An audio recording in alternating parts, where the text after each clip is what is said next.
The pressure is on as Gold Rush Season 15 hits the second half of the season, and Parker Schnabel knows he needs to go big or go home.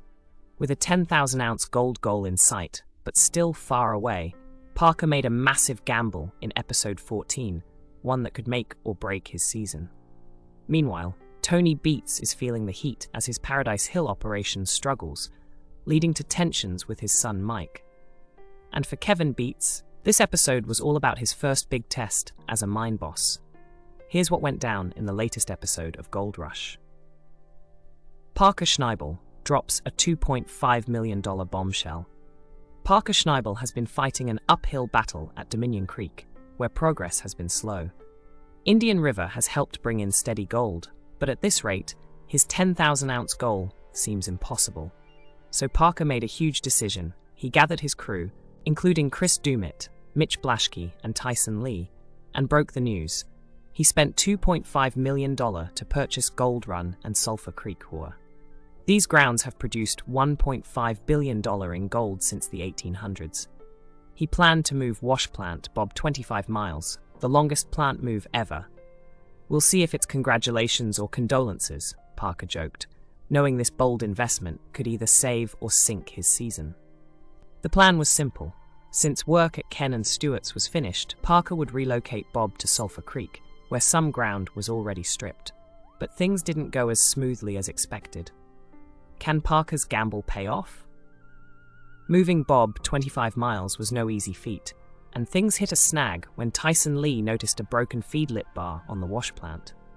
The crew raced against the clock to repair it within Parker's 10-hour deadline, while also stockpiling pay dirt to keep things running. At weigh-in, the numbers showed promising signs. Long cut at Dominion, 217.7 ounces. Bridge cuts Big Red, 77.1 ounces. Ken and Stewart's final run, 98.8 ounces. Bob's first run at Sulphur Creek, 141.65 ounces. In total, Parker pulled in $1.3 million worth of gold, bringing his season total to 2,880.5 ounces. A strong start, but with time running out, he still has a long way to go. Tony Beets versus son Mike, a battle at Paradise Hill. Tony Beets is used to running the show, but this time, he's relying on his son Mike to keep Paradise Hill producing. Unfortunately, things took a turn for the worse when they discovered water leaking from the trommel, which affected the sluice box. Mike had installed a rubber mat weeks ago, but Tony believed it wasn't enough. Tony removed misaligned baffles, but his solution actually made the problem worse. He then tried installing steel sheets, which finally worked, but at the cost of another argument with Mike. Mike felt disrespected after being blamed for the issues, but in the end, Paradise Hill still managed to pull in 127.7 ounces of gold, worth around $320,000. Kevin Beets finally hits gold, but was it enough? For Kevin Beets, this episode was all about proving himself. With his own claim at Scribner Creek, he hoped to get his first big gold haul as a first-year mine boss. He and partner Faith Teng had already invested $2 million into the operation. He added 2 new recruits, John Bell and Caden Foote, to help out.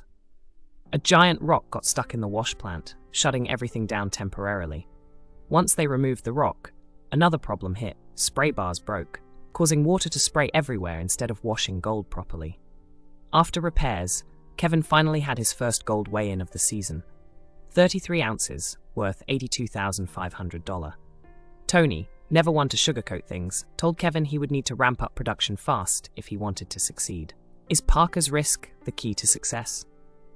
Parker Schnabel's $2.5 million gamble could be the turning point of his season, but with the clock ticking, he needs big results fast. Meanwhile, Tony and Mike's father-son tensions continue, and Kevin Beets has a long way to go if he wants to prove himself as a true mine boss. With only a few weeks left, the miners are under pressure like never before, and anything can happen next.